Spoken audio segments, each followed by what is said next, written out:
SIR এর হিয়ারিংয়ে আসা ভোটারদের সাহায্যের হাত বাড়িয়ে দিল পুরুলিয়া শহর তৃণমূল কংগ্রেস। গত 2 মাস ধরে চলছে ভোটার সংশোধনের কাজ।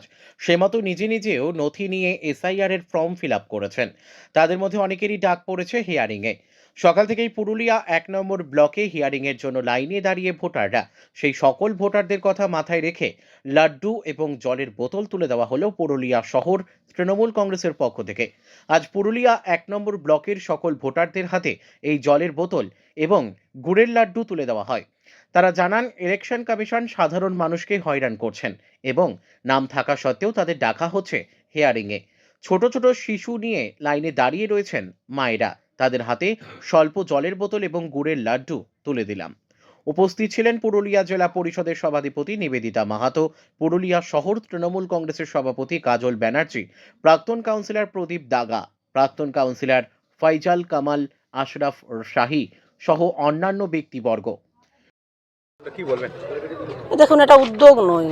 কেন্দ্রের বিজেপি সরকার এবং ইলেকশন কমিশন যেভাবে মানুষের মধ্যে একটা আতঙ্ক ছড়িয়েছে, সেই আতঙ্কটা যাতে মানুষের মধ্যে না থাকে, আমরা তৃণমূল কংগ্রেসের পক্ষ থেকে মানুষের পাশে আছি।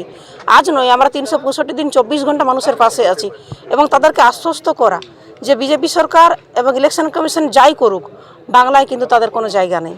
বাংলার মানুষ এবং আমরা তৃণমূল কংগ্রেস সবসময় বাংলার মানুষের পাশে আছি, যাতে একটাও বৈধ ভোটার কাটা না যায়, বাদ না যায়, তার জন্য আমরা সবসময় পাশে আছি। আজকে এসআর ক্যাম্প ভিজিট হলে এখানে দেখা যাচ্ছে খুব ছোট যে 3 মাসের বাচ্চাকে নিয়েও এসেছে এবং সে বলছে যে সকাল 9টা 10টার থেকে বসে আছি।